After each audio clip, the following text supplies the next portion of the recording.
Cancel your appointment and come clean the house. It's the least you can do, my daughter-in-law said. When I answered no, she stood up and screamed, in front of everyone, "You're worthless." I grabbed my purse and walked out without looking back. Days later, she lost everything. Those words came out of my daughter-in-law Sabrina's mouth as if they were the most natural thing in the world. We were in the middle of my granddaughter Sophia's birthday party, surrounded by 30 guests, purple balloons everywhere, and the sweet smell of the birthday cake I had baked myself since 5 in the morning. I had the phone pressed to my ear. On the other end, Mr. Wallace, the antiques appraiser, had just offered me $90,000 for the opal necklace I inherited from my mother. $90,000. It was my salvation. My only way to have something of my own after 12 years of feeling like a stranger in my own home, but Sabrina didn't care. She planted herself in front of me in those black patent leather heels she always wears to look taller, more powerful. Her expensive perfume hit my nose. "Margaret, are you listening to me? The kitchen is a disaster. Cancel that ridiculous call and get to cleaning. It's the least you can do after we give you a roof over your head." I felt something inside me break. Or perhaps it was set free. I lowered the phone. I looked Sabrina straight in the eyes. And for the first time in 12 years, in 4,380 days of humiliation, I said, no. The silence that followed was deafening. The guests stopped talking. Even the music seemed to quiet down. Sabrina blinked twice, as if she hadn't understood. "What did you say?" I said, "No, Sabrina. I'm on an important call." Her face transformed.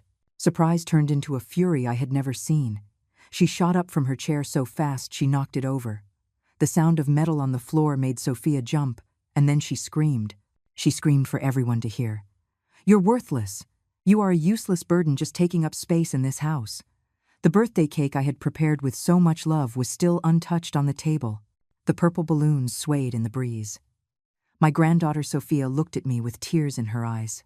And my son Matthew, my only son, remained seated, his eyes fixed on his plate, as if nothing was happening. I picked up my brown leather purse, the one Arthur gave me on our 30th anniversary. I ran my hand over the worn leather, feeling its familiar texture, its promise of better times. I looked one last time at Matthew, waiting. I don't know what I was waiting for anymore. And I left. I walked through the guests with my head held high, even though inside I felt like I was crumbling. I heard the murmurs, the pitying glances, the uncomfortable silence I left in my wake. I didn't look back. What none of them knew, what Sabrina never imagined while she screamed at me in front of everyone, was that the call she interrupted wasn't just any call. Mr. Wallace was waiting for my answer about the opal necklace, those iridescent stones that shined with all the colors of the rainbow, the same ones my mother gave me on her deathbed, telling me, "Keep these for when you really need them." That moment had arrived, but what happened next, what I discovered in the following days, was much worse than anyone could imagine. And Sabrina, with all her venom and arrogance, had no idea that that scream, that insult in front of 30 witnesses, had just sealed her fate. If you have ever been made to feel worthless in your own home, stay until the end of this story, because what's coming, nobody saw coming. And if this confession is striking a chord with you, subscribe to the channel to keep sharing stories like this, stories that need to be told. I arrived at Helen's house with dry eyes. The tears had run out on the way. She opened the door, saw my face, and didn't ask a single question. She just hugged me. But to understand how I got to that moment, to that scream that broke me in two in front of 30 people, I need to go back. I need to tell you how a 68-year-old woman, the owner of her own home, ended up feeling like an unpaid servant in the place she built with her husband. It all started 12 years ago, when Arthur died. It was a Tuesday in October, when the sky was so blue it seemed fake. Arthur was watering the rose bushes in the garden, those fuchsia flowers he loved so much, when he just stopped. The heart attack was massive. He didn't even have time to call for me. I found him there, among the flowers, the hose still in his hand. The first few months were a hell of silence. The house felt huge, empty, filled with the ghosts of conversations we would never have. Matthew came to visit me every weekend, worried, affectionate. He brought Sabrina and Sophia, who was just 6 months old then. "Mom, you can't stay alone in this big house," Matthew would say while pouring coffee. "Why don't we share the space? That way you won't be alone, and we could save on rent from our apartment." It sounded reasonable. It sounded like love. How naive I was. In the beginning, Sabrina was a different person. Considerate, even affectionate. She helped me with dinner, asked how I had slept, hugged me when she saw me looking sad. I thought I had gained not just a daughter-in-law, but a daughter. The transformation was gradual, so slow I didn't see it coming. It started with little things. A comment about my cooking.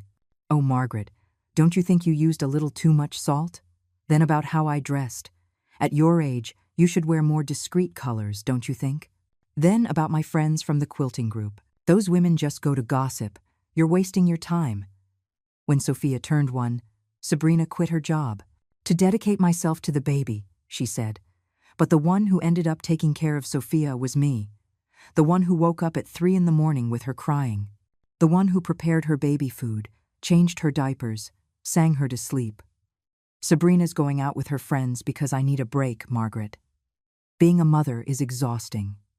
And I stayed silent, because I loved my granddaughter, because I thought this is how families were supposed to be, supporting each other. But there was one day that marked the true beginning of my nightmare. Sophia was 3. I was making lunch when I heard the noise. Sabrina had deliberately spilled her cup of coffee on the kitchen floor. I saw her do it. Our eyes met. "Oh, I'm so clumsy," she said with a smile that didn't reach her eyes. "Margaret, can you clean this up? After all, you don't work. You have all the time in the world." Something in her tone chilled my blood. It wasn't a request. It was an order disguised as an accident. I cleaned the coffee, and the next day I cleaned up another accident, and another, and another. The following years were a downward spiral I didn't know how to escape. I was assigned tasks as if I were part of the house's inventory. Cook breakfast, lunch, and dinner. Wash everyone's clothes. Iron Matthew's shirts and Sabrina's dresses. Clean the 3 bathrooms.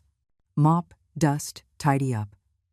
Meanwhile, Sabrina and Matthew went out to fancy restaurants. They traveled to Miami, Las Vegas, and on Caribbean cruises. They came back tanned and happy, with suitcases full of new clothes. "Mom, I brought you this shawl." "I saw it and thought of you," Matthew would say, handing me something that was clearly the cheapest thing in the souvenir shop. I would smile and fold it in my tiny closet. Because yes, my closet was tiny. 8 years ago, Sabrina came into my bedroom, the master bedroom, the one I had shared with Arthur for 35 years. "Margaret, we need this room. It's bigger, and Matthew needs space for his home office. You'll be more comfortable in the storage room off the laundry." It's cozy. The storage room, 10 feet by 8 feet. Next to the laundry, where the noise from the washer woke me up every morning at 6. Where the heat was unbearable in the summer because it had no fan. Where the smell of detergent seeped into my clothes, my hair, my lungs. But the room wasn't the worst part. The worst part was the loneliness. My only refuge was Thursdays. Every Thursday, at 4 in the afternoon, I met with my quilting group at Helen's house. We were 6 ladies, all widows or divorced, all with stories to tell while we quilted blankets, placemats, shirts. Sabrina hated those Thursdays. "You're going out again?" "Sophia needs you," she'd say, even though Sophia was perfectly fine playing on her tablet. "You're so selfish, Margaret. You only think about yourself." But I went. It was the only thing I had left of myself. Until 3 months ago, something happened that should have opened my eyes for good. It was my birthday, 68 years old. I asked Sabrina, a month in advance, if I could use the living room to invite my friends from the quilting group. We just wanted to have coffee, eat cake, chat. "Of course, Margaret, it's your house too," she said with that perfect smile I had learned to distrust. The day of my birthday, I came home from grocery shopping. I opened the door and found the living room full of Sabrina's friends. Loud music, bottles of wine, appetizers everywhere. "Margaret, just in time," Sabrina shouted over the music. "We organized a last-minute get-together. Can you bring us more ice?" My friends were waiting for me at Helen's house. I had to call them to cancel. Something came up, I told them, my voice breaking. Helen didn't believe me. Margaret, what is going on in that house? Nothing, Helen. Everything is fine. But nothing was fine. And that day, while I served ice to Sabrina's friends in my own living room, on my birthday, something inside me began to die. Or maybe it began to wake up, because 3 months later, on Sophia's birthday, when Sabrina screamed at me in front of everyone that I was worthless, that part of me that had been asleep, humiliated, and trampled on for 12 years, finally said enough. Helen opened the door for me at 8 o'clock at night. She was wearing her flowered cotton robe, the one she wears when she's not expecting visitors, and her reading glasses hung from a gold chain. One look at my face was all it took for me to know she had been waiting for me. Come in, Margaret. The tea is already on. She didn't ask what happened. Helen has that wisdom that only 70 years of life and 40 of friendship can give. She knew I would talk when I was ready. I sat in her kitchen, at that wooden table where we had quilted so many afternoons, where we had cried for our dead husbands, where we had laughed until our stomachs hurt. The smell of chamomile tea wrapped around me like a hug. She screamed at me, I finally said. In front of 30 people, she said I was worthless. Helen poured the tea into those white porcelain cups she treasures. She said nothing. She just waited. And then I fell apart. I told her everything. Not just about Sophia's birthday, but everything else. The 12 years of small, daily deaths, the looks of contempt, the accidents with the coffee, how they had taken my bedroom, how I had spent my last birthday serving ice. I sleep next to the laundry room, Helen. In a room that doesn't even have a real window. Just a skylight that lets in the sun and wakes me up at 5 in the morning. Helen set her cup down on the table with a sharp click. And the house? Whose name is the house in? I blinked. I hadn't thought about that in years. Arthur left it to me. I think. You think? Helen stood up with an energy I hadn't seen in months. Margaret, where are the papers for the house? In the study. But it's Sabrina's office now. She keeps everything locked. Helen went to her room and came back with a folder. She opened it on the table and pulled out documents I recognized immediately. They were copies of the deeds Arthur and I had signed when we bought the house. 38 years ago. When Arthur died, did you sign anything to transfer the property? I searched my memory. I remembered the first few months, the pain, the confusion, the meetings with lawyers, the inheritance papers, the will. No, Arthur left everything to me. There was nothing to transfer. I was the sole heir. Then the house is still in your name, Margaret. Your name. Not Matthew's. Not Sabrina's. Yours. Those words hit me like cold water. For 12 years I had felt like an uncomfortable guest, like someone who should be grateful for a roof over her head. Sabrina had repeated it to me so many times that I ended up believing it. But the house was mine. You need to see those papers, Helen insisted. You need to know exactly what documents are in that office and why Sabrina has them under lock and key. I stayed at Helen's house that night. And the next. And the next. Matthew called on the second day. His voice sounded tense, uncomfortable. Mom? Where are you? We're worried. Worried? What a curious word. I'm fine, Matthew. I need time to think. Look, Mom, I already spoke to Sabrina. She overreacted, okay? You know how she gets when she's stressed. With Sophia's party, the expenses, all of it. Come home. We can talk about it. I heard a noise in the background. Sabrina's voice, though I couldn't make out what she was saying. I'm not coming back yet. What? Matthew's voice went up an octave. Mom, don't be dramatic. It's your house too.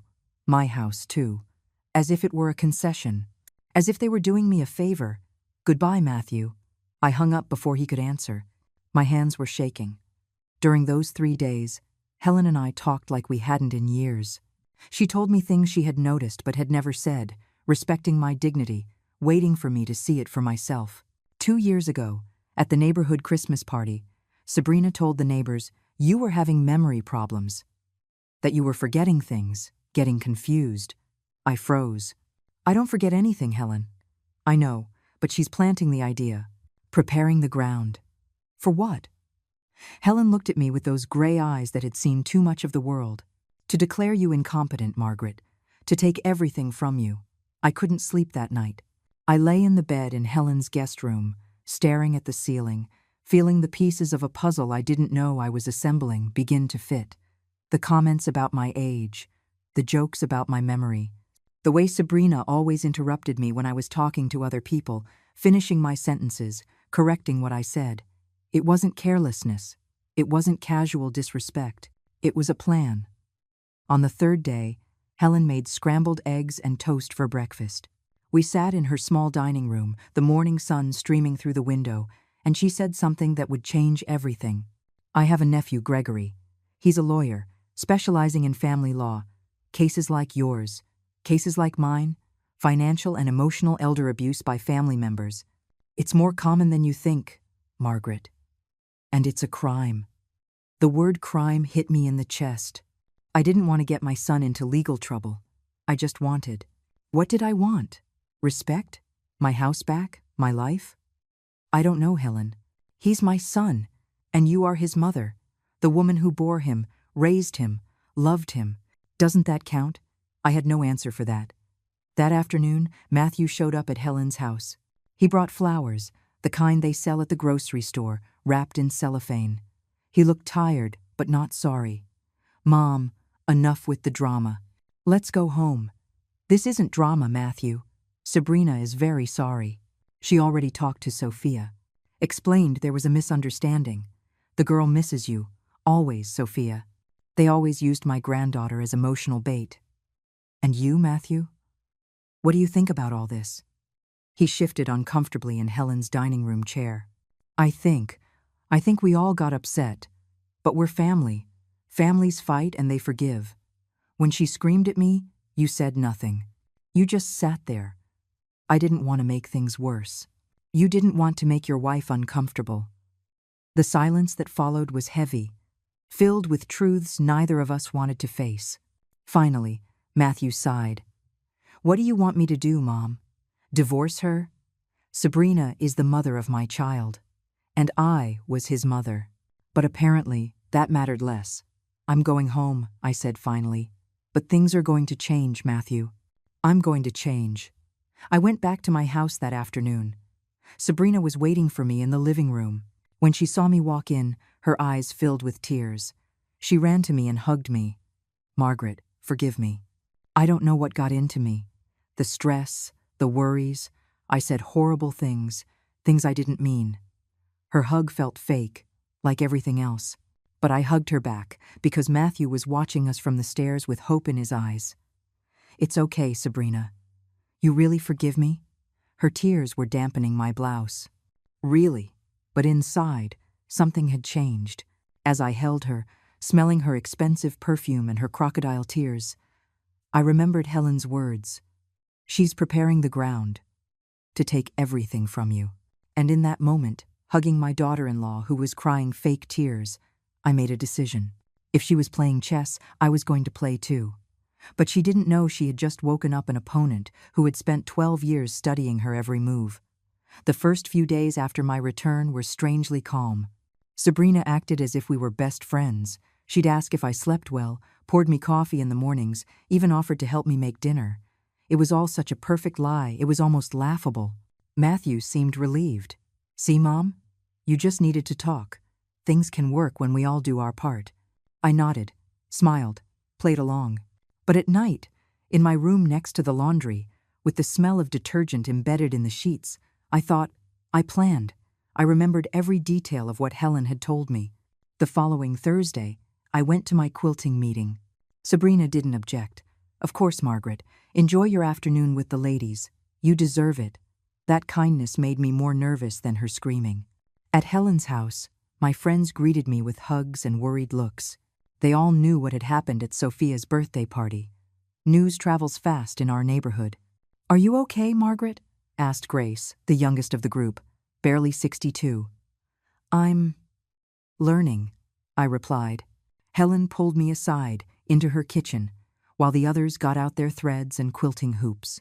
My nephew, Gregory, wants to talk to you. He says it's urgent. Why urgent? Because he did some digging. And he found things, Margaret. Things you need to know.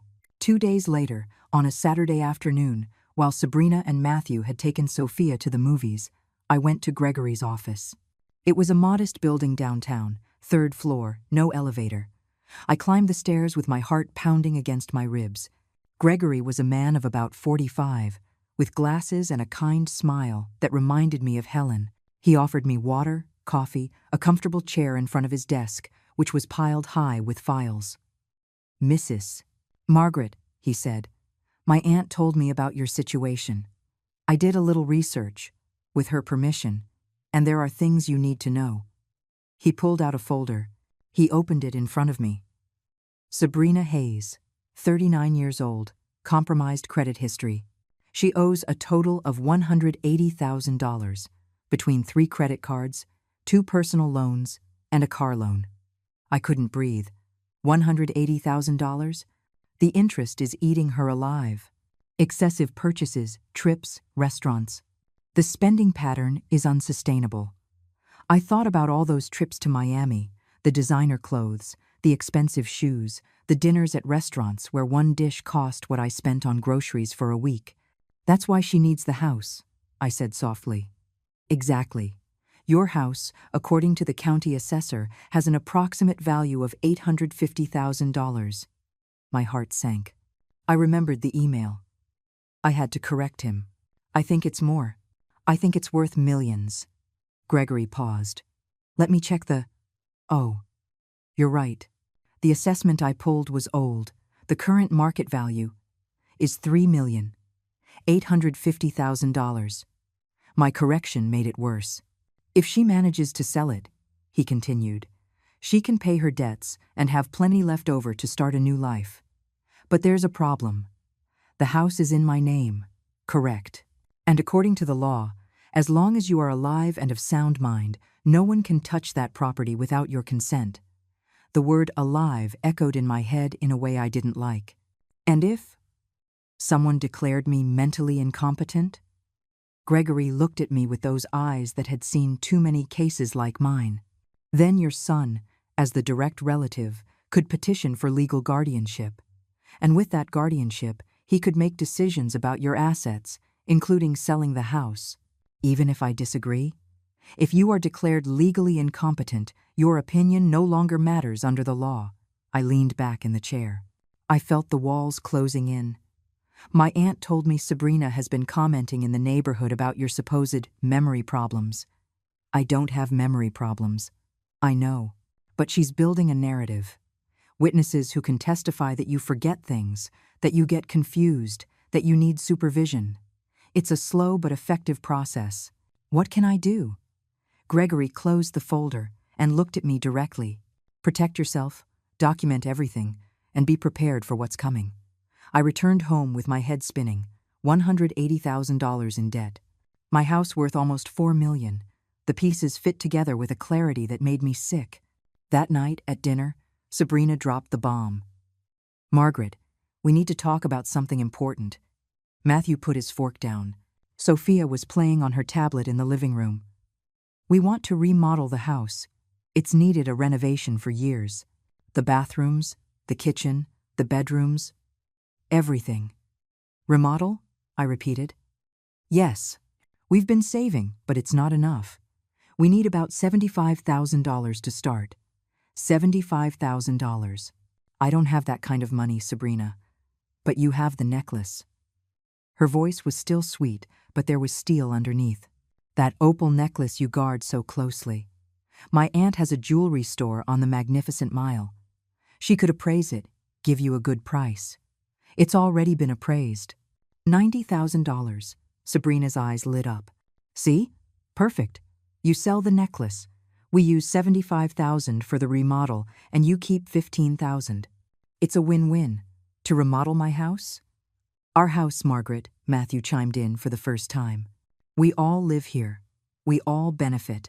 I stared at my plate of lentil soup. The spoon was trembling in my hand. "I'll think about it. There's not much to think about, Mom." Matthew's voice hardened. "It's only fair. We pay the utilities, the food, everything. I'll think about it, the real face behind the mask." "I'll think about it," I repeated. Sabrina smiled, but it wasn't a kind smile. "Don't take too long, Margaret." Building materials are getting more expensive every day. That night, when everyone was asleep, I went down to the kitchen for a glass of water. The house was dark, silent. I passed by the study. Sabrina's office. The door was slightly ajar. My heart was beating so loud I thought it would give me away. I went in. The desk was tidy, almost obsessively so. Colored folders, pens arranged by size, a closed laptop. I searched the drawers with trembling hands. In the third drawer, under some furniture catalogs, I found a green plastic folder. I opened it, and my world stopped. They were property transfer documents. My house? But the signatures weren't mine. Someone had forged my signature on at least 5 different documents. Deeds, powers of attorney, sale authorizations. All of it was fake. I kept digging. Behind the green folder were envelopes. I opened one, printed emails. Between Sabrina and a real estate office in Lincoln Park. Dear Mrs. Hayes, we confirm receipt of documentation. The house in Lincoln Park is ready to be listed as soon as we have the final deed. Suggested price, $3,850,000. Our commission is 4%. Awaiting news. The date on the email. 2 weeks ago, there was another envelope. This one with the letterhead of a law firm. Subject, process for declaration of mental incompetency. Client, Sabrina Hayes. Subject, Margaret, my full name. Appointment, November 20, 8th 10:30 a.m. November 28th, 15 days from now. I took out my phone. With trembling hands, I photographed every document, every email, every paper in that cursed folder. When I finished, I put everything back exactly as I had found it. I closed the drawer. I left the office like a ghost. In my room, I sat on the bed and looked at the photos on my phone. The evidence was there, clear, irrefutable. Sabrina didn't just want to take my house. She wanted to erase me, declare me incompetent, sell everything. And Matthew, my son, did he know? Was he an accomplice, or just an idiot blinded by his wife? I didn't know, and that doubt hurt more than all the humiliations combined. But one thing I did know. I couldn't play the victim anymore. I opened my phone to text Helen. It was 2 a.m, but I had to write. Helen, I have the proof. Everything. I'm going to Gregory tomorrow. This ends now. Her reply came in seconds. It's about time, Margaret. It's about time. I lay down with the phone against my chest, feeling something I had forgotten existed for the first time in 12 years. Power. Sunday dawned with an aggressive sun that pierced through the skylight of my room. Sabrina made a special breakfast. Pancakes and bacon, fresh squeezed orange juice. The smell filled the house. Sit down, Margaret. I'm cooking today. You rest. Matthew was reading the newspaper. Sophia was coloring in her princess book. It all looked like a perfect family scene from a magazine. But I had seen the documents. I knew the truth. And now, every smile from Sabrina felt like the edge of a knife. Have you thought about the necklace? Sabrina asked as she poured coffee. The remodel can't wait. There's dampness in the walls, Margaret. If we don't fix it soon, it'll get worse. I'm still thinking about it. What's there to think about? Matthew put down the paper. Mom, the necklace is just sitting in a box. You don't use it. You don't enjoy it. At least let it be used for something useful. Something useful, like paying his wife's debts. It's the only thing I have left of my mother. And this house is the only thing we have left of Dad. Sabrina sat across from me. She took my hand. Her fingers were cold. He would want us to take care of it, don't you think? To keep it beautiful. The manipulation was so obvious it was disgusting. But I smiled. You're right. Let me talk to the appraiser this week. Sabrina's eyes lit up. Really? Really? But I want to make sure I get the best price. Of course. My aunt can help. She knows the best jewelers in the city. I'm sure she did. Jewelers who would give her a commission for every piece she brought them. That afternoon, while Sabrina took Sophia to a birthday party and Matthew took a nap, I went back to the study, this time, more prepared. I had my phone fully charged and a mental list of what I needed to find. I opened the drawer again. The green folder was still there, but this time I dug deeper. Behind the furniture catalogs, I found another folder. This one was red, thicker. I opened it, and I felt the floor move beneath my feet. They were account statements, from credit cards in Sabrina's name. The numbers were even worse than Gregory had said. Visa, owed $287,450. Interest rate, 42% APR. Nordstrom card, owed $150, $6,890. American Express, owed $312,670. There was more. Loans from pawn shops, signed IOUs, even a loan from a payday lender with an interest rate of 8% a month. How had she reached this point? I looked at the dates. The spending went back 5 years. Dinners for $3,000, shoes for $12,000, a designer handbag that cost $45,000, all while I slept in a storage room and wore the same clothes I'd had for 10 years. But the worst part was at the bottom of the folder. A printed document. An email between Sabrina and someone named Scott Jennings, attorney at law. Dear Sabrina, regarding your consultation on the process of mental incapacity for seniors, I confirm we need 2 witnesses to testify to erratic behavior or memory loss. Psychiatric evaluation. I can recommend professionals who understand the situation. Documentation showing the subject cannot manage her finances. The process takes 3 to 6 months. Once declared incompetent, you and your husband, as direct relatives, can petition for guardianship. With guardianship, you have total control over her assets, including the sale of properties. My fee is $8,500, payable in 2 installments. I await your instructions, Scott Jennings. Date, September 15th. 2 months ago. Her reply was dated a week later.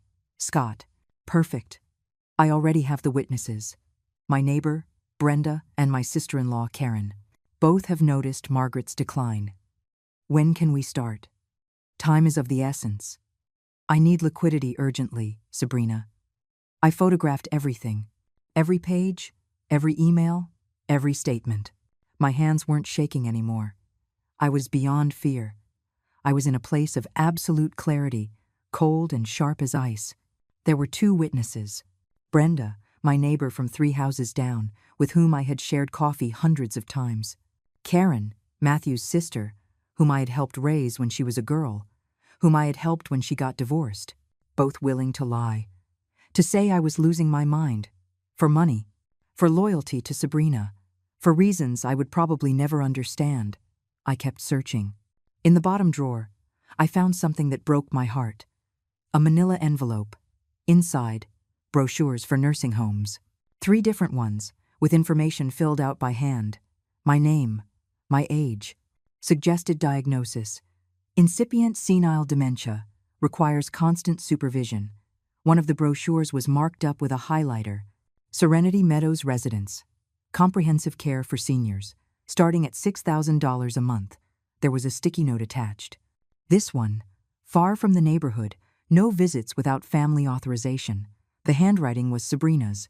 I sat in the desk chair, surrounded by evidence of my own planned destruction. I didn't cry. I had no tears left for this. Sabrina didn't just want my house. She wanted to erase me. Put me in a faraway home where no one could see me, where I couldn't defend myself or tell the truth. And then sell everything, pay her debts. Start over with my money, in my house, with my life buried in some $6,000 a month facility. I heard a car pull into the driveway. Voices. Sabrina was back. I put everything away quickly, closed the drawers. I walked out of the study just as the front door opened. Margaret? Where are you? Sabrina's voice sounded cheerful, false. Here, in the kitchen. My voice came out surprisingly calm. She walked in, carrying Sophia in her arms. My granddaughter's face was painted like a butterfly, with pink glitter on her cheeks. Look, Grandma, I'm a butterfly.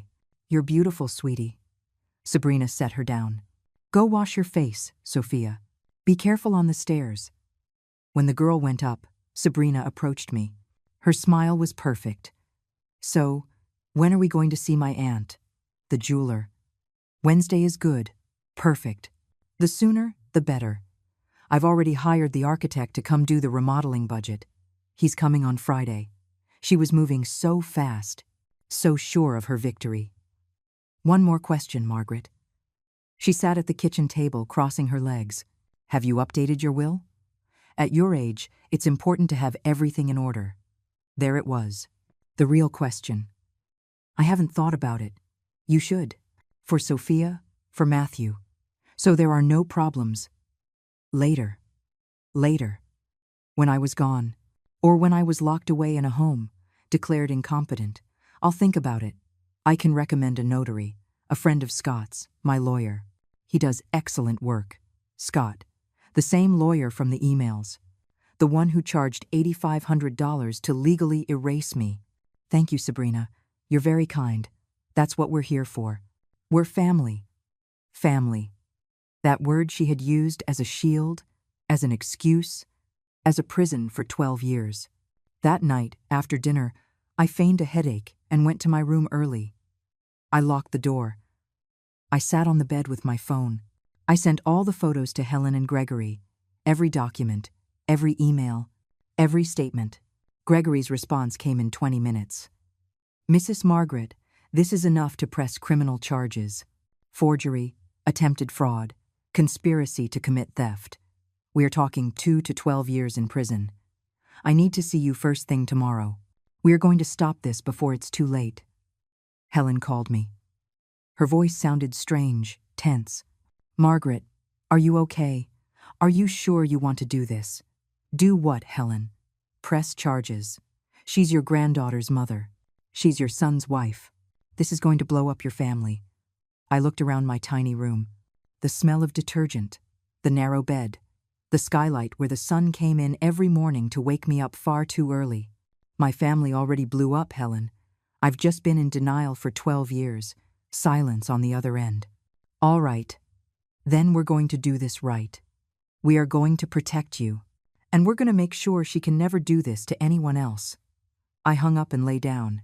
For the first time in months, I slept soundly.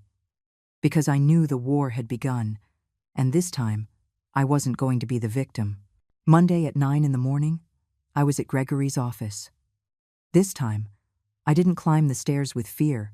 I climbed them with purpose. Helen was already there, sitting across from her nephew's desk. She hugged me when I came in. You brought everything? I put my phone on the desk. It's all here. Photos, documents, emails, everything. Gregory connected my phone to his computer and started reviewing the images. His face grew more serious with each photo. This is bad, Mrs. Margaret. Very bad. How bad? Forgery of official documents is a felony, 2 to 8 years in prison. Attempted theft, 6 months to 3 years. Fraud, 3 months to 12 years depending on the amount. And if we add the fraudulent attempt to declare incapacity.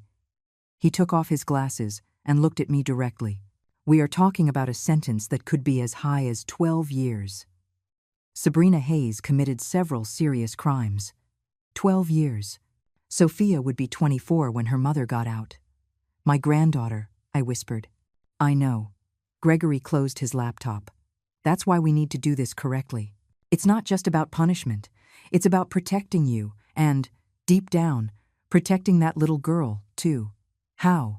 We're going to build a solid case. We're going to gather more evidence. And we're going to make sure that when this blows up, you are completely protected, legally and physically. Helen took my hand. Gregory found more. The lawyer opened a new folder on his desk. I made some calls. Contacts in the financial sector. Sabrina doesn't just owe $180,000. She has more debts that don't appear on her official credit report. More? Private loans? Money she borrowed from friends, family. I found at least 4 people she borrowed from and never paid back, sums ranging from $2,000 to $10,000. He did the math on his calculator. We are talking about a real debt that exceeds $250,000. I was speechless. $250,000, and she wanted to solve it with my house, my necklace, my life. There's more, Gregory continued. I investigated the witnesses she mentioned in the email. Brenda and Karen. Karen, Matthew's sister. My own sister-in-law. What did you find? Brenda received a payment from Sabrina 3 weeks ago. $3,000. Bank transfer. Labeled loan. But there's no loan documentation. She paid her to lie about me. It appears so. As for Karen, Gregory hesitated. She has 2 credit cards that Sabrina co-signed for. If Karen doesn't pay, Sabrina is responsible. It's a form of mutual blackmail. Sabrina has leverage over her. My own sister-in-law. The girl I helped raise when my mother-in-law, got sick. The young woman who cried in my arms when she got divorced. And Matthew? I asked, my voice broken. Does my son know all this? Gregory exchanged a look with Helen. That's the question we need to answer. Is he an accomplice, or is he another victim? How do we find out? By watching him, documenting, seeing if he signs any documents, if he participates in the conversations about the sale. For now, we don't know. That uncertainty was killing me inside. I needed to know if my son, the boy I had carried, raised, and loved for 42 years, was participating in my destruction. What do we do now? I asked. First, we protect you. Gregory pulled out several documents. I need you to sign this. It's a notarized affidavit stating you are of sound mind. We are also going to get a full psychological evaluation from a certified physician. Why? To have irrefutable proof that you are well. When Sabrina tries to declare you incompetent, we will have dated evidence proving the contrary. And my bank accounts? I already checked. You have $63,000 in the bank. It's not much, but it's yours. I suggest you transfer it to a new account, at a different bank, in your name only. No beneficiaries. What if Sabrina notices? Let her notice. She can't access that money anymore. I also suggest you get the opal necklace out of the house. Store it somewhere safe. Helen chimed in. You can leave it at my house, Margaret. In my safe. I nodded. Everything was happening so fast. Second, Gregory continued, we document everything. Every conversation with Sabrina, every demand, every threat. Your phone has a voice recorder. Use it. In this state, recordings are admissible as evidence if one party in the conversation is aware it's being recorded. You want me to record my daughter-in-law? I want you to protect yourself, Mrs. Margaret. Sabrina is planning to destroy you. You have the right to defend yourself. He was right. But recording conversations, collecting evidence. I felt like a spy in my own home. And then? When do we press charges? When we have enough evidence of a completed attempt. Right now, we only have forged documents that haven't been officially used. We need her to take the next step, to try to use those documents, to move forward with the incompetency proceeding. That's when we act. Let her move forward? Just a little more. Enough for the crime to be completed and the case to be solid. But I will be monitoring everything. At the first sign of real danger, we act. I felt like I was standing on the edge of a cliff. There's one more thing, Gregory said. I need you to think about what you want to happen afterward. Afterward? When all this comes to light, when Sabrina is arrested, what do you want to happen with your son? With your house? With Sophia? I hadn't thought that far ahead. I had been so focused on surviving that I hadn't planned for after. I need time to think. Take it, but think carefully, because the decisions you make now will define the rest of your life. I left that office with a folder full of documents to sign, a list of things to do, and a weight in my chest I couldn't tell if was fear or hope. Helen took me to her house. We got the opal necklace that same afternoon. I went back to my house, entered the storage room, and moved the loose floorboard where I had hidden the box for years. The necklace was still there, wrapped in black velvet. The opals glowed with that internal light that changed color with the angle. Blues, greens, oranges, like tiny galaxies trapped in stone. Forgive me, Mom, I whispered, but I need to do this. I put it in my purse and walked out as if nothing had happened. Sabrina was in the living room watching TV. You went out, Margaret? For a walk. I needed some air. Oh well. Tomorrow I'll go with you to my aunt's. The jeweler. Is 11 o'clock okay? Perfect. I smiled. She smiled. Two women playing chess, each believing she knew the next move. That night, in my room, I set up the voice recorder on my phone. I tested it several times until I understood how it worked. And then I called my quilting group, the 6 ladies who had known me for decades. I need to ask you a favor, I told them. A big favor. Whatever you need, Margaret, replied Grace. I told them everything. Not the legal details, but the gist. Sabrina was using me. She wanted to take my house. She had forged documents. And I needed help. I need witnesses, I said. People who can testify that I'm fine, that I don't have memory problems, that I'm not crazy. Of course we'll testify, said Evelyn, the oldest of the group, 73, and sharp-tongued. That woman is a snake. I always knew it. Count on me, said Beatrice. And Rose, and Carol, and Joan. All of them. My friends. My tribe. I also need you to be alert, I continued. If something happens to me, if I disappear, if they take me somewhere, I need you to find Helen, to call Gregory. Nothing is going to happen, Helen said firmly. Because now you're protected. You're not alone anymore. I hung up with tears in my eyes. But this time they were different tears, not of pain, but of gratitude, because Helen was right. For the first time in 12 years, I wasn't alone. I had a lawyer. I had evidence. I had witnesses.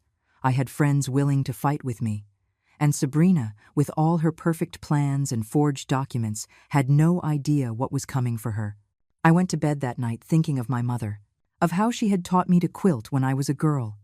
Stitch by stitch, with patience, building something beautiful from nothing. Life is like a quilt, honey, she used to say. Sometimes you have to rip out all the seams and start over.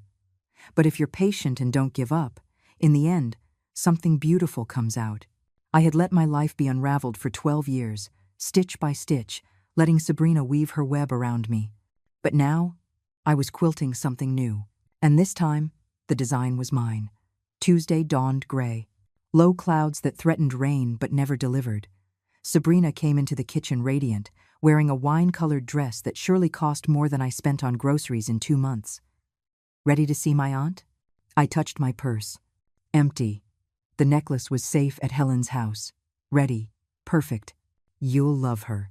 Her shop is in an upscale mall on the Magnificent Mile. She sells antiques, collector's items. She'll know the real value of your necklace. Her necklace. She had already claimed it in her mind. We got into Sabrina's car, a gray BMW she still had to finish paying for. The air conditioning smelled of her expensive perfume. I put my hand on my purse, feeling my phone inside. The recorder was on. Margaret, there's something I want to tell you. Her voice sounded sweet, almost affectionate. I know these last few years haven't been easy for either of us, but I want you to know that I appreciate you, that I value everything you've done for us. I kept my eyes on the window. Thank you, Sabrina. That's why I want you to understand that the remodel is important. It's not just for us. It's for you, too. Imagine having a new, safer bathroom, with grab bars, a shower with a non-slip floor. It would be perfect for your age. Grab bars. As if I were an invalid. Sounds nice. And I've also been thinking, she paused, as if choosing her words carefully. Matthew and I have talked. We think it would be good for you to have your own space. A smaller, more manageable little house. Something where you don't have to worry about stairs, about maintenance. There it was. The real plan. Sell my house and send me to a smaller, more manageable place. Probably that $6,000 a month nursing home. A small house or a condo in a secure building with people your age. You could make new friends, have activities. It would be liberating. Liberating. What a curious word to describe what she really wanted. To get rid of me. And you two would stay in the house? Well, it's logical, isn't it? We're younger. Sophia is growing. She needs space. And you would be more comfortable in something more appropriate for your stage of life. My stage of life. As if at 68 I already had one foot in the grave. It sounds like you have it all planned out. She laughed. A light, joyless laugh. It's not a plan, Margaret. It's just an idea. so we can all be better off. But first, we need the money from the necklace. To get started, we arrived at the mall. Underground parking, luxury stores, well-dressed people walking with bags from brands I could never afford. The jewelry store was called Antique Treasures, an elegant window display with antique pieces on black velvet. A woman of about 50 greeted us. She looked like Sabrina. Same perfect smile, same calculating eyes. "Sabrina, how wonderful," they kissed on the cheek. "Is this your mother-in-law?" "Margaret, this is my Aunt Barbara." "A pleasure, ma'am." She extended her hand, cold, with rings on every finger. "Likewise, Sabrina mentioned you have an opal necklace." "Opals are very special stones, highly valued by collectors." "Yes, it's an antique. Did you bring it?" I touched my empty purse. I couldn't find it." The silence that followed was as taut as a wire about to snap. "What do you mean? You couldn't find it?" Sabrina's voice went up an octave. "I looked in my room. Everywhere. It's not there." "Margaret, you kept it under the loose floorboard. It's always been there." "Interesting." She knew exactly where I kept it. How many times had she gone snooping in my room when I wasn't there? "Well, it's not there anymore. This is ridiculous." Sabrina turned to her aunt. "Excuse us. My mother-in-law has been forgetful lately." There it was. The word forgetful, planting the seed in front of a witness. "I'm not forgetful, Sabrina. I just can't find the necklace, because you don't remember where you put it." She turned to me with that exaggerated patience one uses with children. "Margaret, think. When was the last time you saw it?" "Last week. It was in its spot, and now it's not?" "No." Sabrina pressed her lips together. I could see the calculation behind her eyes. "What to do now? How to control this?" "Let's go home," she said finally. "We'll look for it together." In the car, the silence was heavy. Sabrina drove with a clenched jaw, her knuckles white on the steering wheel. "Margaret, did you tell anyone about the necklace?" "No." "Are you sure? You didn't mention it to your friends from the quilting group?" "Why would I do that?" "I don't know. Maybe you took it out to show them and forgot it at one of their houses, trying to make me seem careless, senile. I didn't do that. Or maybe..." She glanced at me for a second before turning back to the road. "Maybe someone broke into the house. A robbery, nothing else is missing. Just the necklace. How convenient, right? Just when we need it." Her tone had changed. It wasn't sweet anymore. It was accusatory. "What are you implying, Sabrina?" "Nothing, Margaret. I just find it strange that the necklace suddenly disappeared." We got home. Matthew was in the living room with his laptop. He looked up when we walked in. "How'd it go?" "Your mother lost the necklace," Sabrina spat. "What do you mean, she lost it?" "I didn't lose it. It's not where I always kept it." Sabrina gently pushed me toward the stairs. "Let's go to your room. We're going to find it." We went up. Sabrina practically ripped the loose floorboard up. The empty box was still there, its black velvet lining intact. "See? Here's the box. Empty." She looked at me with those eyes that had faked sweetness for so long. "Where is the necklace, Margaret?" "I don't know. Of course you know." Her voice rose, losing control. "Did you sell it? Behind my back? Did you keep the money?" Matthew appeared in the doorway. "Sabrina, calm down." "I will not calm down. That necklace was worth $90,000. We needed it." "You needed it," I said quietly. "What did you say?" "I said you needed it. To pay your debts." The silence was absolute. Sabrina looked at me as if I had grown a second head. "My debts? I don't have any debts. $850,000 on credit cards, personal loans, pawn shops." I used the higher number I'd seen in the file. Matthew took a step forward. "Mom, what are you talking about?" "About the truth, about why Sabrina needs so much money, about why she wants to sell my house." Sabrina laughed, a hysterical, humorless laugh.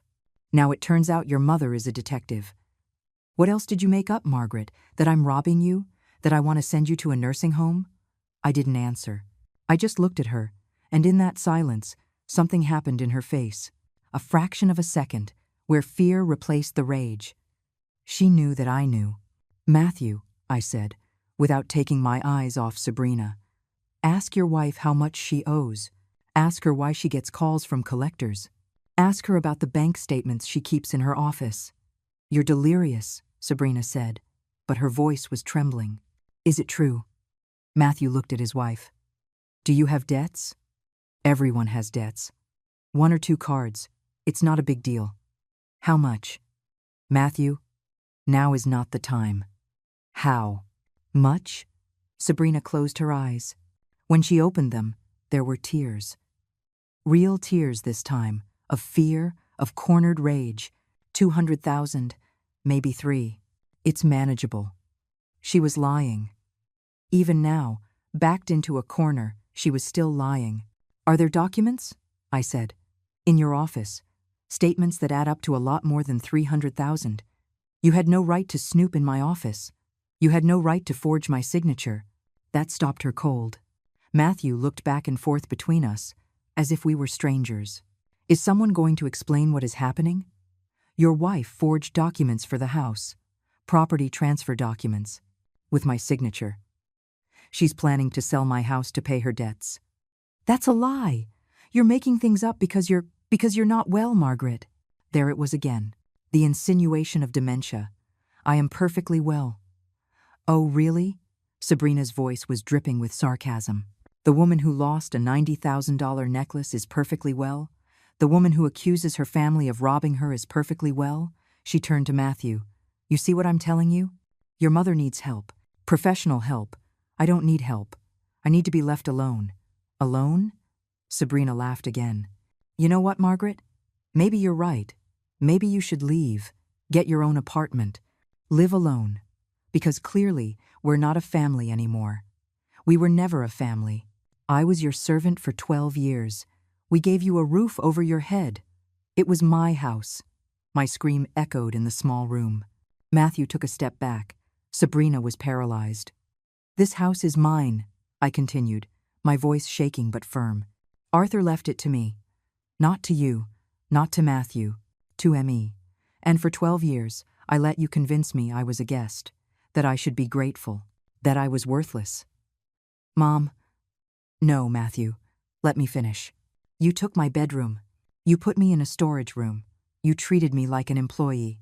And when I finally said no, when I finally set a boundary, you screamed at me in front of 30 people that I was worthless. Tears were streaming down my face now.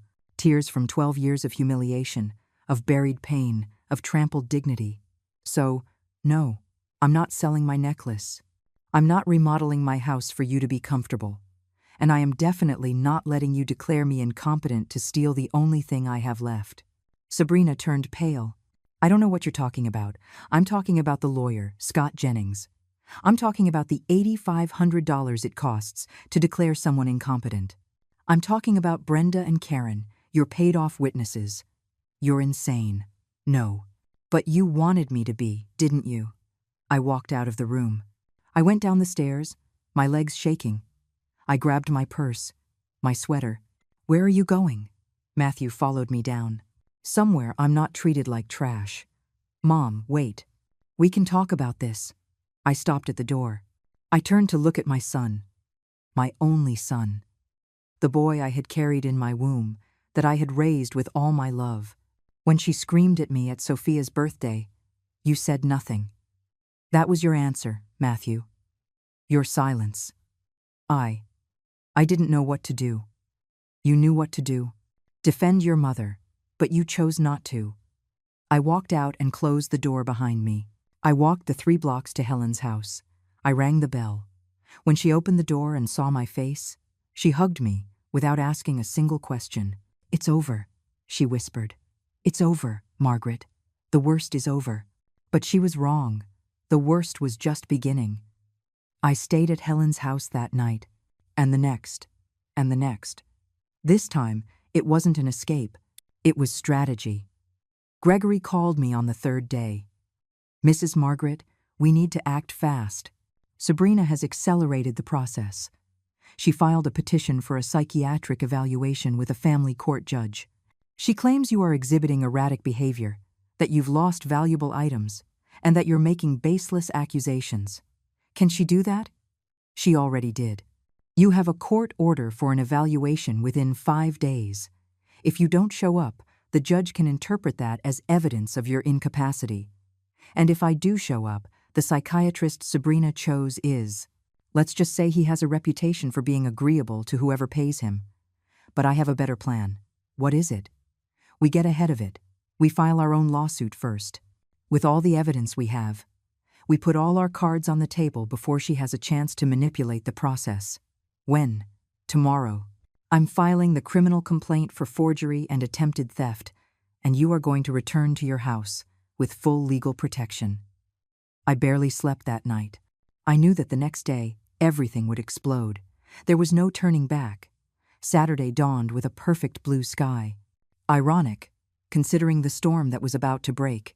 At 9 in the morning, Sabrina organized. A dinner? No, it was earlier. She called the whole family. Her mother, her 2 sisters, Karen, Matthew's sister, even some close neighbors, 12 people in total. Helen called me at 10. Margaret, my neighbor just told me. There are a lot of people going into your house. What's happening? Sabrina is making her final move. What are you doing here? You should be at your house. I'm on my way. It's time. I got dressed in my best clothes. A pair of beige slacks and a blouse I had bought years ago when Arthur was still alive. I combed my hair carefully. I put on a little makeup.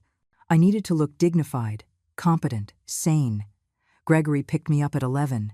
He was carrying a briefcase full of documents. Ready? Ready. We arrived at my house at noon. There were several cars parked out front. I heard voices, laughter from inside. Remember, Gregory said, stay calm. It doesn't matter what they say. You have the truth and the law on your side. I opened the door with my own keys. The living room was full. Sabrina had set up a table with appetizers, wine, sodas. White and gold balloons hung from the ceiling, as if it were a celebration. The conversation stopped when I walked in. Everyone stared at me. Margaret. Sabrina walked over, smiling. So glad you came. We wanted to talk to you. Talk about what? About your future. About how we can help you. I looked around. I recognized everyone. Sabrina's mother, Diane, sitting in my armchair with a glass of wine. Sabrina's sisters, Megan and Lauren, one on each side. Karen, my sister-in-law, avoiding my gaze. Brenda, my neighbor, the one Sabrina had paid $3,000 for her false testimony. And Matthew, standing by the window, his arms crossed. Sit down, Mom. Matthew pointed to a chair in the middle of the living room, as if I were before a tribunal. I'd rather stand. Margaret, Sabrina began, with that sweet voice that no longer fooled me. Everyone here loves you. We appreciate you. That's why we're worried. Worried? About your health. Your well-being. She paused dramatically. Lately, you've been different. Different how? Forgetful, Diane chimed in. Sabrina tells me you lost a very valuable necklace. I didn't lose it. You've also been making accusations, continued Megan, Sabrina's older sister, saying Sabrina wants to rob you. That's not normal, Margaret. They're not accusations. They're facts. See? Sabrina looked at the others with a worried expression. She keeps insisting the family is out to get her. It's part of her condition. I don't have a condition. Brenda cleared her throat. Margaret, I've seen you these past few weeks. You seem confused. The other day you asked me if it was Tuesday when it was Thursday. A lie. We had never had that conversation. That's false. And I've noticed you repeat the same stories, Karen added, her voice trembling, as if you don't remember you've already told them. Another lie. My own sister-in-law, lying out of fear or complicity. Margaret, Sabrina took my hand. I pulled it away. We want what's best for you. That's why we've decided, all of us together, that you need professional help. Professional help? A place where they can take care of you. Where you'll have nurses, doctors, activities appropriate for your age. A nursing home. A specialized care residence, Diane corrected. My cousin is in one. It's beautiful. Gardens, painting classes, they even have Sunday service. I am not going to any nursing home. Mom, be reasonable. Matthew approached. You can't live alone anymore. It's not safe. This is my house. It was your house. Sabrina dropped the words like stones. But now we need to think about what's practical. Matthew and I are going to stay here. Sophia needs stability. And you'll be better cared for in a professional facility. Did you sign the papers? I asked Matthew. Did you already transfer the house to your name? Mom, answer me. Did you sign property transfer documents? His silence was answer enough. I see. I felt something break inside me. The last thread connecting me to my son. So you are an accomplice. I'm not an accomplice to anything. I'm taking care of you. Taking care of me? I laughed. A dry, humorless laugh. Is that what you call putting me in a home while you steal my house? It's for your own good. It's for $850,000 of your wife's debt. The silence that followed was deafening. Sabrina went pale. The sisters exchanged glances. I don't know what you're talking about, Sabrina said, her voice tight. I'm talking about your credit cards, your loans, your desperate need for money. I turned to the guests. Sabrina owes more than $1 million. She needs to sell this house to pay it off. But the house is mine. So her plan is to declare me incompetent to take control. That's ridiculous, Sabrina spat. Is it? I took out my phone. Because I have photos of the documents. Bank statements. Emails with the lawyer, Scott Jennings. Everything. I passed the phone around. The photos circulated. I watched as faces changed. Surprise. Shock. Discomfort. Diane looked at her daughter. Sabrina, is this true? Things taken out of context. Is $1,200,000 context? Asked Lauren, her younger sister. And there's more, I continued. I looked at Brenda. Do you want to tell them about the $3,000 Sabrina paid you? Or should I? Brenda turned bright red. She loaned me that money. For my son's car. A loan? With what money? She's drowning in debt. Margaret, that's enough. Matthew took a step toward me. You're making a scene. A scene? Your wife is trying to steal my house. She forged my signature. She hired a lawyer to declare me incompetent. And you are helping her. I'm trying to keep my family together. At the cost of your mother? At the cost of whatever it takes. There it was. The truth. Raw. Painful. Definitive. My son had chosen. And he hadn't chosen me. Sabrina stood up, her hands shaking. You all know she's lying. She's sick, Margaret. You're seeing conspiracies where there are none. That's why you need help. Then explain the property transfer documents with my forged signature. Explain the email with the real estate agency. Explain the nursing home brochures with my name on them. Enough, Sabrina screamed. Her composure finally shattered. You're ruining everything. Everything we built. What you built. On my back. We gave you a roof over your head when you were alone. We gave you a family. You took my home, my dignity, and my life. Sabrina looked at me with pure, undisguised hatred. You know what, Margaret? Get out. Go wherever you want. But without the necklace. Without any money. Without anything. Because all of this, she gestured around the room, all of this is ours now. No, said a new voice from the door. None of this is yours. We all turned. Gregory had entered, accompanied by 2 police officers. I am Gregory Soto, attorney for Mrs. Margaret. I have a search warrant and an order to bring you in for questioning. He handed some papers to Matthew. My son read them, his face growing paler. What is this? A criminal complaint for forgery of documents, attempted dispossession, and fraud against Sabrina Hayes. Sabrina backed away. You can't. I also have a search warrant for Mrs. Hayes's office. We need to seize certain documents as evidence. The officers moved toward the stairs. Sabrina tried to block their path. You can't go in there. That's my private office. We have a court order, ma'am. Please step aside. For the next 20 minutes, the officers brought down boxes of documents. The green folder, the red folder, the bank statements, the printed emails, the nursing home brochures, everything. The guests watched in shock. Diane was crying silently. Sabrina's sisters had moved away as if her shame were contagious. Sabrina Hayes, one of the officers said, You need to come with us to make a statement. Are you arresting me? At the moment, we just need your statement. But depending on what we find in these documents, formal charges could be filed. Matthew. Sabrina turned to her husband, her eyes full of real tears for the first time. Matthew, don't let them take me. My son was staring at the floor. He said nothing. Matthew, go with them, Sabrina. Fix this. Fix it. Your mother is destroying me. Defend me.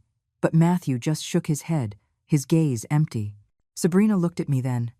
There was no sweetness, no manipulation, just pure hatred. This isn't over. I won't let you win. You've already won plenty for 12 years. The officers took her away. I heard her heels clicking on the floor, then the front door closing. The guests began to leave, one by one, murmuring awkward apologies, avoiding my gaze. Brenda walked past me without a word. Karen stopped for a moment. Margaret, No, I don't want to hear it. She left, too. When everyone was gone, only Matthew, Gregory, and I remained. I also brought this. Gregory pulled out another document. A civil suit for unpaid domestic labor. 12 years of cooking, cleaning, and childcare. We've calculated a fair wage, totaling $150,000. Matthew looked up, incredulous. You're suing me? I'm claiming what you owe me. You're my mother, and you're my son. The son who let his wife treat me like dirt for 12 years. I didn't know. You knew. Maybe not the details, but you knew something was wrong, and you chose not to see. Matthew sank into the armchair, his head in his hands. What do you want me to do? I want you to get out of my house. He snapped his head up. What? This is my house. Arthur left it to me. I never signed any transfer. You are living here out of my goodwill, and that goodwill has run out. Mom, you can't just kick us out. Where will I go with Sophia? You should have thought of that before. Please, give me a chance. I can fix this. I can. You can what, Matthew? Give me back the last 12 years? Erase all the times you stayed silent while your wife humiliated me? He didn't answer, because there was no answer. You have 2 weeks to find another place and move out. After that, I'm changing the locks. Mom, 2 weeks. I walked out of my own living room. I went up to my storage room for the last time, grabbed my few belongings, and came down with my small suitcase. Where are you going? Matthew asked. To Helen's house, until you're gone. Then I'm coming back. To my home. Gregory walked me to the door. I turned back one last time. Matthew was still sitting there, surrounded by the white and gold balloons of a celebration that never was, in the middle of a living room that no longer belonged to him. Goodbye, Matthew. He didn't answer. I walked out with my head held high, my suitcase in one hand, and my dignity finally intact, because I had learned something crucial in those days. Sometimes, getting your life back means losing the people you thought were your family. And it hurts. It hurts like nothing else in the world. But it's the price of freedom. The following days were a whirlwind of legal proceedings, statements, and discoveries I hadn't even anticipated. Gregory called me on Tuesday morning. His voice was tense but excited. Mrs. Margaret, I need you to come to my office. Now, we found something important. I arrived in half an hour. His desk was covered in scattered documents, colored markers, sticky notes everywhere.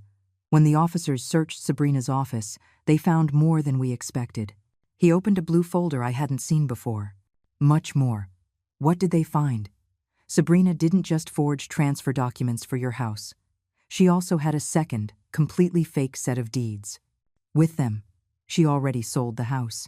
I felt the floor lurch. What?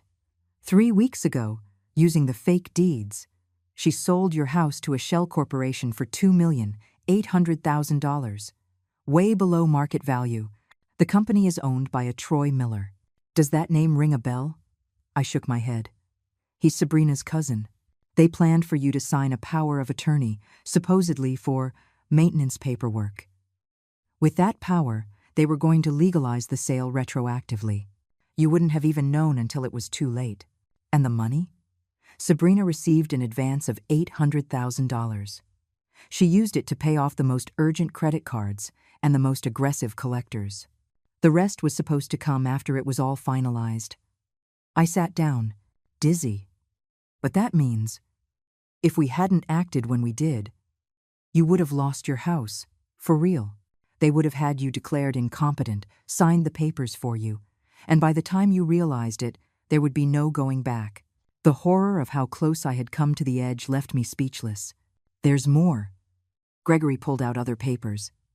I looked into Matthew. My son? His finances. I wanted to know if he was an active or passive accomplice. He paused. Mrs. Margaret, your son knew nothing about Sabrina's debts. She kept it all a secret. But 2 months ago, he signed a document. What document? A personal loan for $30,000 in his name. But Sabrina was the one who arranged it. She made him believe it was for home improvements. That money never went to any improvements. It went straight to paying interest on her cards. Matthew, my son had been tricked too, so he didn't know. Not the full extent. He knew something was wrong, yes. The arguments with Sabrina, the strange calls, the stress. But she kept him in the dark. She manipulated him just as much as she manipulated you, just in a different way. I didn't know whether to feel relief or more pain. My son wasn't the villain I had imagined. He was just another puppet in Sabrina's show. What happens now?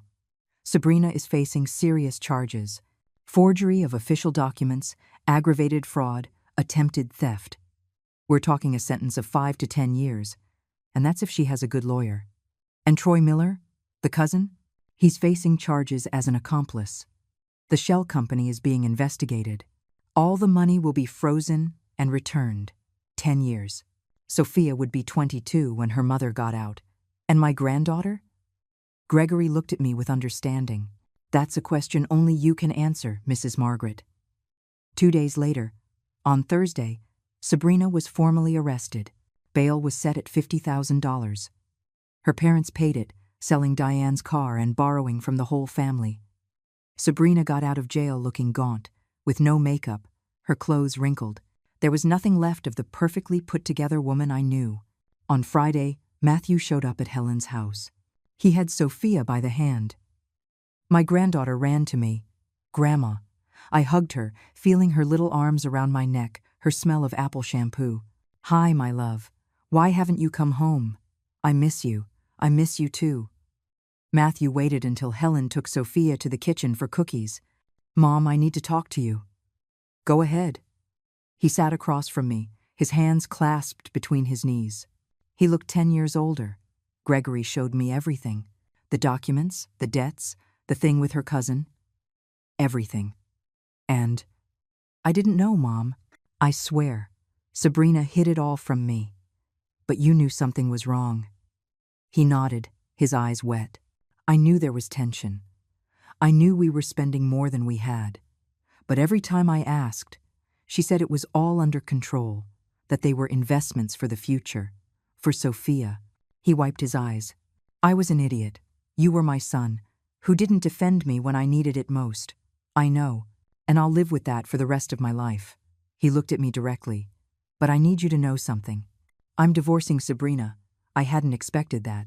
Why? Because what she did is unforgivable. She tried to destroy you. She used Sophia and me as an excuse for her lies. And she almost succeeded. His voice broke. I almost lost my mother. Because I was defending her. Because I was too much of a coward to see the truth. And Sophia? It's going to be hard for her. But she can't grow up thinking what her mother did is okay. She can't learn that manipulation and deceit are normal. He was right. But the pain in his eyes broke my heart. Where will you live? I rented a small apartment, 2 bedrooms, near Sophia's school. He paused. Mom, I know I have no right to ask you for anything, but what? Can Sophia and I visit you? Not to live with you, just to not lose you completely. I looked through the window to the kitchen, where Sophia was laughing with Helen over cookies. Yes, I said finally. You can visit. Thank you, Mom. But are there conditions? Whatever they are, you're going to pay the civil suit, the $150,000. Not all at once, I can wait, but you will pay me, okay? And you will never, ever again stay silent when someone disrespects me. Not your wife, not your boss, not anyone. Never again. I promise. He got up to leave, but stopped at the door. Mom, one more thing. The house. It's yours, obviously. But what are you going to do with it? It's so big for just one person, I smiled. I had been thinking about that for days. I have a plan. The following Monday, Sabrina showed up at Helen's house. She rang the doorbell at 6 in the evening. Helen looked at me, asking with her eyes if I wanted to see her. I nodded. Sabrina walked into the dining room like a ghost of herself. She wasn't wearing designer clothes, just jeans and a simple blouse, no makeup. Her hair was cut short. Margaret, Sabrina. She sat down without being invited. She put her hands on the table, and I saw they were shaking. I came to ask you to drop the charges. No, please. If I go to prison, Sophia loses her mother. You should have thought of that before you tried to steal my house. I was desperate. The debts, the collectors, they were calling me 10 times a day, threatening me. One came to my job, humiliated me in front of everyone. I just needed to get out of it, at the cost of destroying me. I never wanted to destroy you. Her eyes filled with tears. I just wanted the money. I was going to let you live in the home. I was going to visit you. I wasn't going to completely abandon you. I looked at her, this woman who had tortured me with small cruelties for 12 years, who had taken my bedroom, my dignity, my peace. Do you know the difference between you and me, Sabrina? What? When I had problems after Arthur died, when I felt alone and lost, I didn't try to destroy anyone to save myself. You did. I made mistakes. They weren't mistakes. They were choices. Choice after choice to hurt me, to use me, to erase me. She covered her face with her hands. Her shoulders shook. What do you want me to do? Grovel? Beg you? I don't want anything from you, Sabrina. You can't give me anything I need anymore. Then why? Why go through with the lawsuit? For revenge? No. I stood up. For justice. There's a difference. And Sophia? She's not to blame. Exactly. She's not to blame. That's why she is going to learn, starting now, that actions have consequences. That you can't lie and steal and manipulate without paying the price.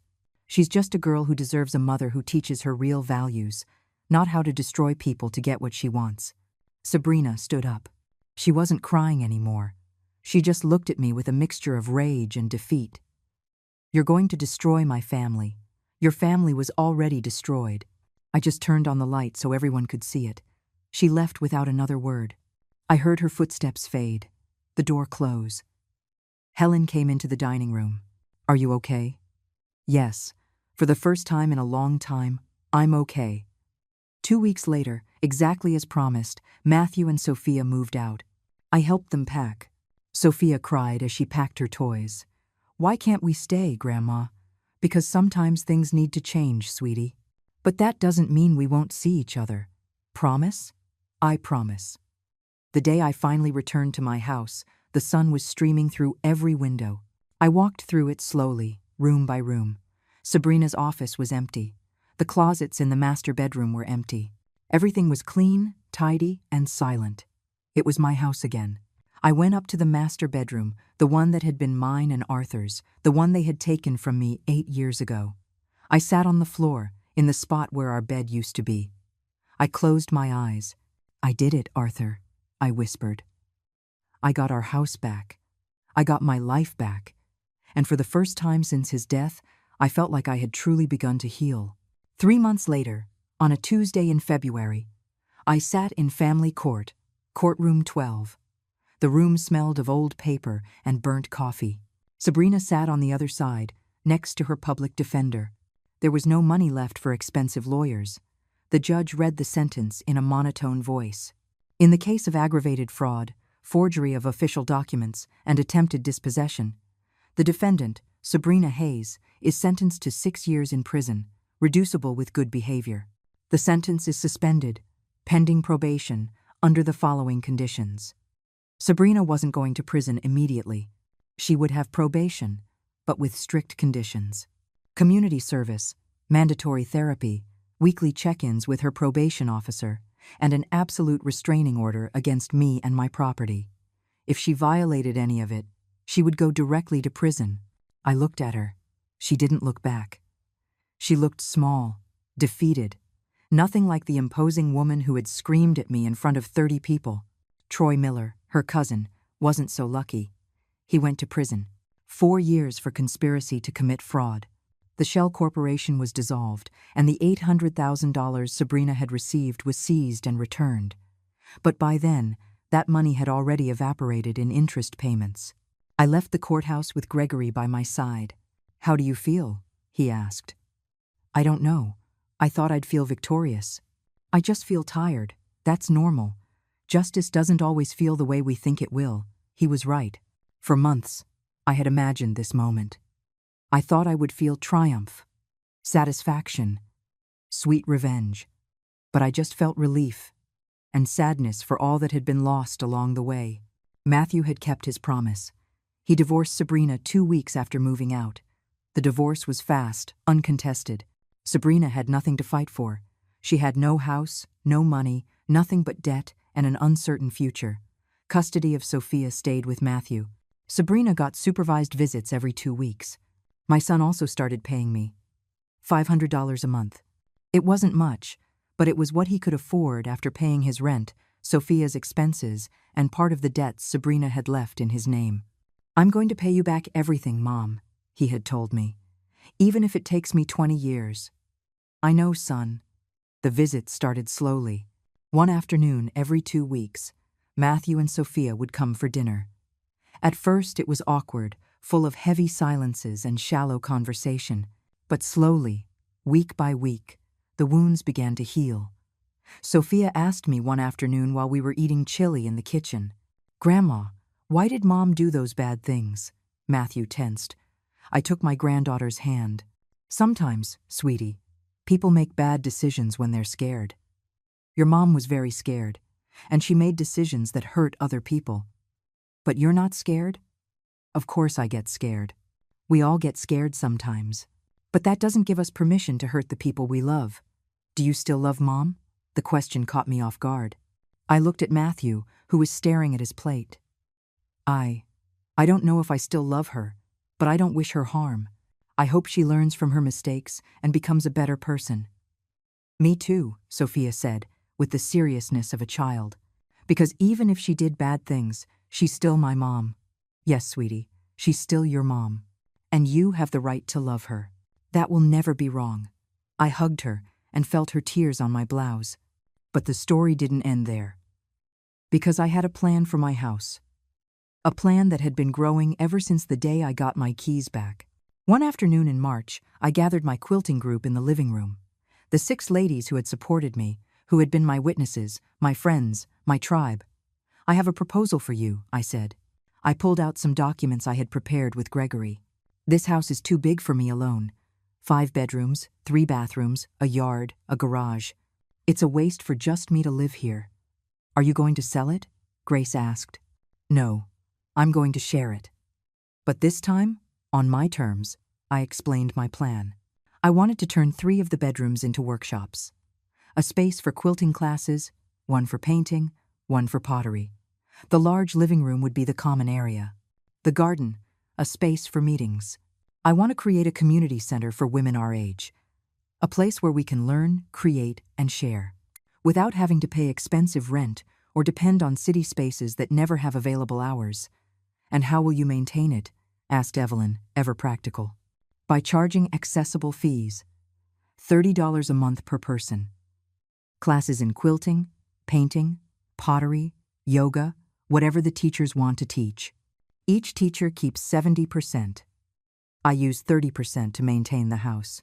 "That's not much money," observed Beatrice. "It's not about the money. It's about creating something. A space where women like us can feel valued, useful, and alive." Helen smiled.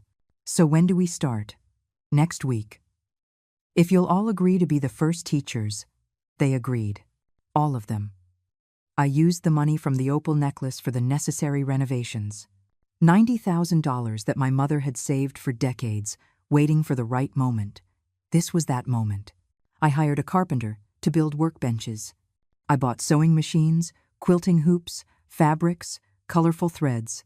I painted the walls bright, cheerful colors: sunflower yellow in the quilting workshop, sky blue in the painting studio, mint green in the pottery room. The master bedroom was still mine. The other two I left as guest rooms, in case Sophia ever wanted to stay over, or if one of my friends needed a temporary refuge. The Margaret Art Center opened on a Saturday in April. 30 women came on the first day. Some curious, some excited, all looking for the same thing: a place to be themselves. Mrs. Gomez, 74, learned to sew her first stitches. Carmela, a recent widow of 62, found a way to process her grief through painting. Anna, divorced at 68, discovered she had a talent for pottery. And I found a purpose I didn't know I needed. It wasn't just about teaching. It was about creating a community, a space where women the world considered past their prime, invisible, worthless, could shine. Matthew came to visit one Sunday. He walked through the workshops with Sophia, watching the women working, laughing, sharing stories. "Mom, this is incredible, isn't it? You turned all that pain into something beautiful." I shrugged. "Your father always said the best flowers grow from the best fertilizer. And fertilizer isn't exactly pleasant." Sophia was trying the pottery wheel, her hands covered in clay, laughing as it squished between her fingers. "Can I come more often, Grandma, to learn?" "Of course, sweetie. This is your house too." And I meant it. It was her house. But this time, under different rules. Rules of respect, of clear boundaries, of love without manipulation. One evening in May, 6 months after everything, I was watering the rose bushes in the garden. The same fuchsia flowers Arthur used to care for, the ones that were blooming when he died. I heard the doorbell ring. It was Sabrina. She looked different, thinner, no makeup, her hair shorter. She wore simple clothes, clean, but modest. "Margaret, Sabrina, I know I'm not supposed to be here, that I have a restraining order, but I needed to tell you something. You have 5 minutes. I'm in therapy. It's mandatory from the sentence, but it's helping.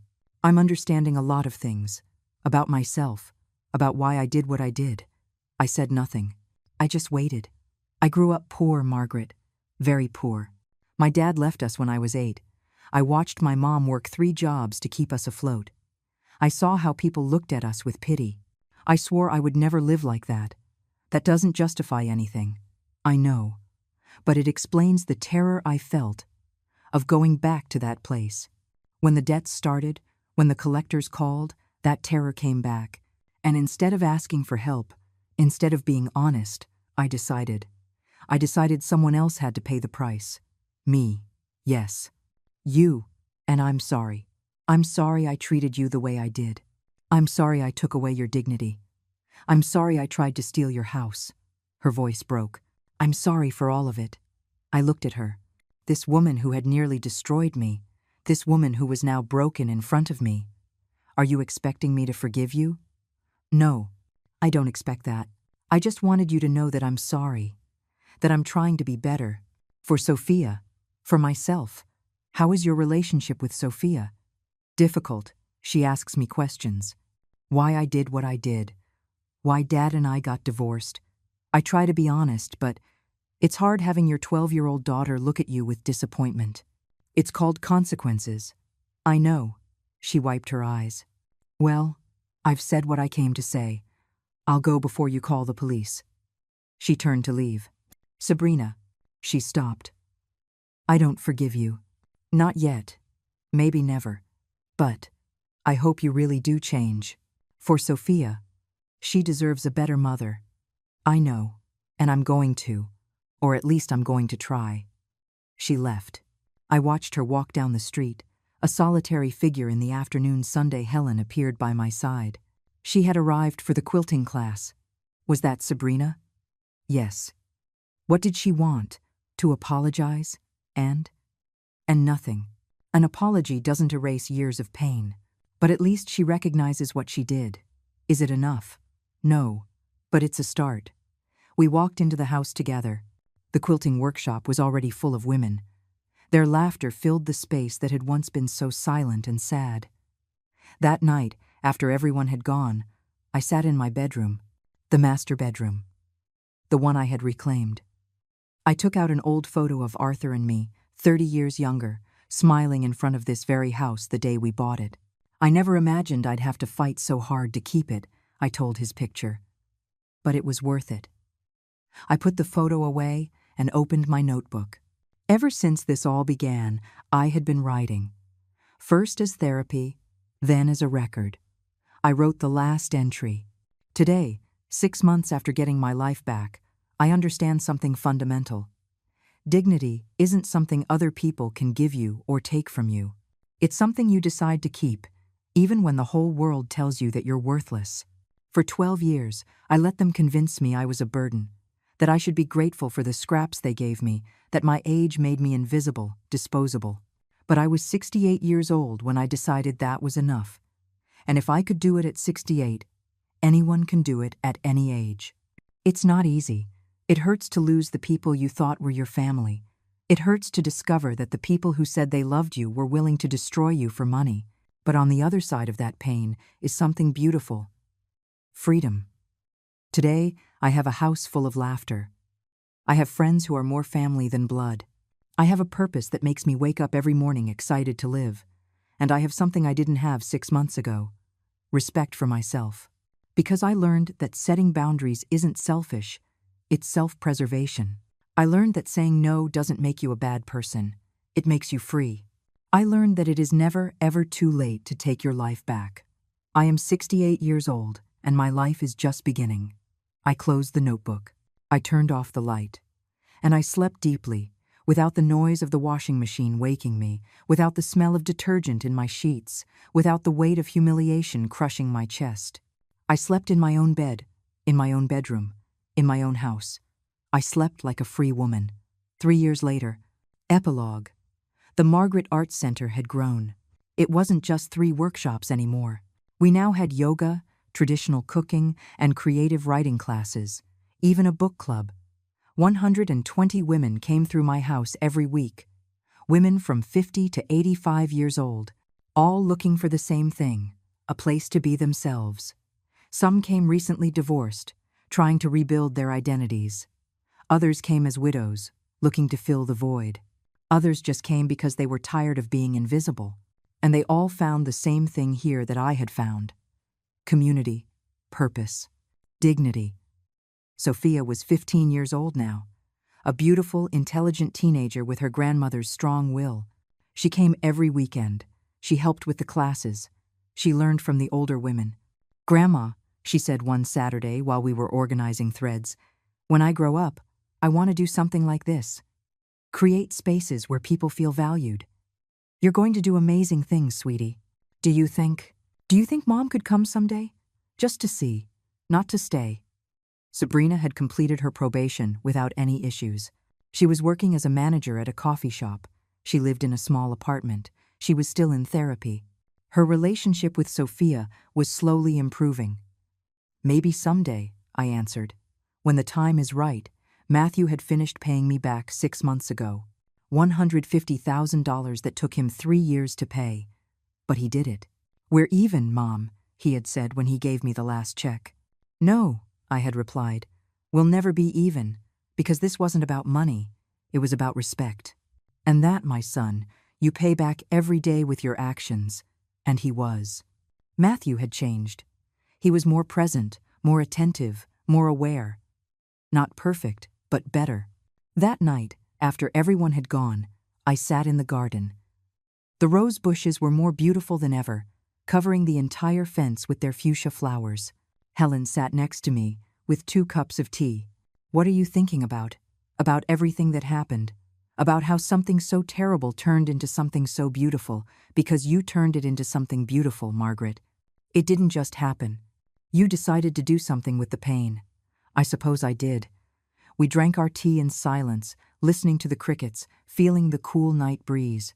"You know," I said finally, For years, I thought the worst day of my life was when Sabrina screamed at me in front of everyone. But now, I think it was the best. Why? Because that scream woke me up. It made me see that I had stopped living my own life, and it gave me the courage to take it back. Helen raised her cup. To the screams that wake us up, I clinked my cup against hers, and to the courage to get up after. Final reflection. If you're listening to this story and you identify with it, if there is someone in your life who makes you feel small, invisible, worthless, listen to me closely. You matter. Your dignity is not up for negotiation. Your age does not make you less valuable. Your situation does not define your future. Setting boundaries is not cruelty. It's self-love. Defending your space is not selfish. It's a necessity. And it is never, ever too late to start over. I did it at 68 years old. You can do it at any age. Because true wealth isn't in the houses you own or the money you have. True wealth is the peace you sleep with every night, knowing that no one can take away what really matters. Your dignity, your worth, your right to live without humiliation. And that, nobody can take from you, unless you let them. I stopped letting them. Will you? If this story touched something inside you, if it made you feel like you're not alone, leave me a comment telling me where you're watching from. Write your country, your city. I would love to know that these words reached you wherever you are. And if you know someone who needs to hear this, someone who is going through something similar, share this story. Maybe it's the push they need to wake up, just like I woke up. Give this a like if you believe it's never too late to get your life back. And subscribe to keep sharing stories of women who stood up when the world told them to stay down. Because these stories need to be told, and you need to know that you are not alone. You are never alone.